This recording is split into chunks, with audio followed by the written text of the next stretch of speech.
Are you getting ready for your next event and you're going to be working with some professional athletes, or maybe it's not an event context, but maybe you're working with them for PR, or they're visiting your company, or you're just curious what's it like and different about working with pro athletes versus other folks?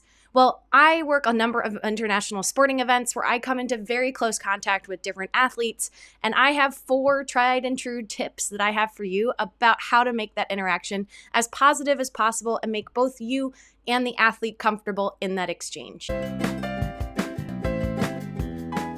Before we jump into it, I'm Logan Clements. I'm a freelance event producer based here in Seattle, Washington, but I execute events here and all over the world. I do want to remind you to like, subscribe, turn on that little notification bell so you get notified every single Monday when I drop new videos.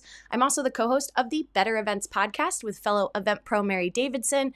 And we have exciting news. We are hosting the Better Events Conference this December, a virtual conference, so you can join us from anywhere, where you can get more amazing content about events, event production, planning, management. We're going to do some self-care for our event pros there and have you walk away with connections and meeting other event pros around the world. It's going to be amazing.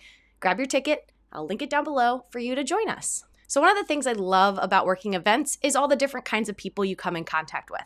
And one of those groups is professional athletes. So we're talking basketball players, tennis players, football players, soccer players, you name it. And what often happens with athletes is that they have a fandom around them. There are people who recognize them on the street. There's people who maybe have watched them on TV for years, so they feel like they know them. They have those, I think what we call them, parasocial relationships.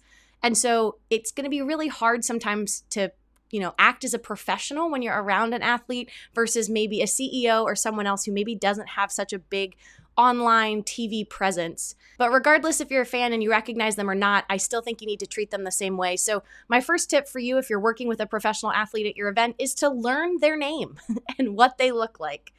This may seem simple if you're dealing with someone like LeBron James, or for me, if I'm dealing with like Jalen Hurts from the Philadelphia Eagles, go Birds.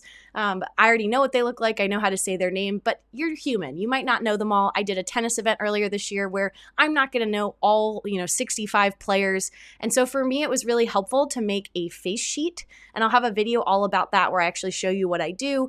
But essentially, it's a piece of paper that has their photos, their name, and then I try to add either like pronunciation, which you might be like, Logan, how do you know how they pronounce their name? Well, try to find an interview with them on YouTube where they say their own name. Or for tennis specifically, the ATP and the WTA websites are great. If you just search the player, they actually have a little like sound icon next to their name where you can hear the player saying their own name.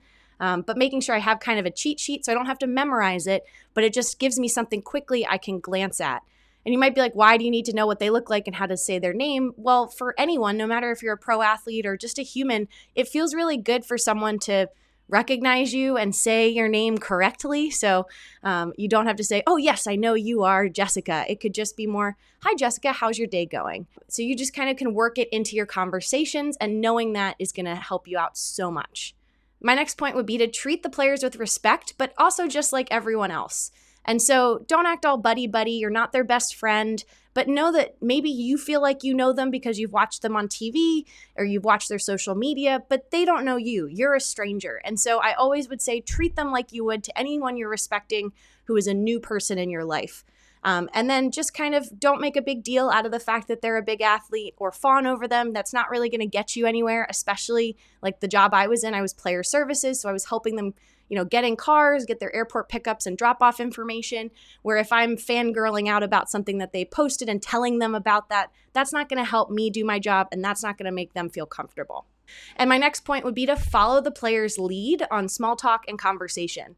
This is kind of the fun part of working in player services or working with professional athletes at your events, is because some of them are going to surprise you. Some of them are going to be really cool and down to earth and actually want to, have a conversation and learn about you and what do you do and what got you here. And, then you can feel comfortable asking them some questions back. Again, keeping it very much light on the small talk side.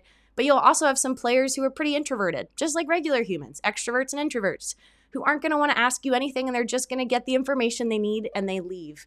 And so to make sure you're making them feel comfortable, I often would just follow their lead. I'll usually, be a little bit shorter on the front end of, helpful in here, but not going to necessarily ask them about their day or anything unless we're sitting there together for a very long period of time. But I'll kind of just follow their conversational lead. And my fourth and final tip for working with professional athletes at events, please, please, please do not do this. Do not ask for an autograph or a photo. Doesn't matter if you say, oh, it's not for me, it's for my daughter or my friend or my dad. Don't do it. Don't ask for it. And the big thing I say with event staff that I work with, because sometimes, I guess first I should say at some events, it's a rule. If you ask for an autograph or a photo with players, you are fired. Like your job is over, you're done. And unfortunately, if you're someone who likes working in these atmospheres, that could be the killer for you for other events. You're not going to get hired because you're going to have this reputation of, kind of being a little too much of a fan person. But I would even say if you don't have that rule at where you work, don't do it. The minute you ask for an autograph or a photo, you are no longer kind of like not their equal, but, a service provider, a helper. You now are a fan. And there's a different way. And you'll notice if this is ever, I've witnessed this happen of them interacting with someone who then asks for an autograph. It's almost like a switch, and it's nothing against the athlete. It's more that they kind of put their guard back up. Because all of a sudden they're back into being a public persona versus maybe where you were at where you were just treating them like a regular person. And I don't have any exceptions to this rule. It doesn't matter who they are, how famous they are. I will not ask for an autograph. I will not ask for a photo. I had maybe my third year in my career, I had a moment where the players asked me to take a photo with them because we'd been together for like a week and a half and I'd helped them out a bunch. And they were like, come on, Logan, we really want you. Come on, come on. It was me and like 3 other people who'd been working with them all week. I resisted once and then they kept saying, please come on. And so I got in the photo. So that is like the one photo I have. I tell people you can take a lot of mental pictures. You have a lot of mental photos of all the cool people you worked with and interacted with. But please, please, please, please do not ask for an autograph or a photo. It's so unprofessional and does not help anybody out in your event process. Well, hopefully you learned a little bit about how to work with professional athletes at your next event. If you're someone who works with other VIPs, you can honestly use a lot of these tips apply to them, but just kind of in this video attacking it from the athlete lens. I love working with athletes. It's so much fun. It's really enjoyable to, help them have a smooth experience, whether it's around a competition event or a fun PR promo event, social event. And so it's just one of those, I always am reminding my team these 4 tips, no matter where I am, what part of the world I'm working in. That brings me to the end of my video. I'm Logan Clements. I'm a freelance event producer based in Seattle, Washington, but I execute events here and all over the world.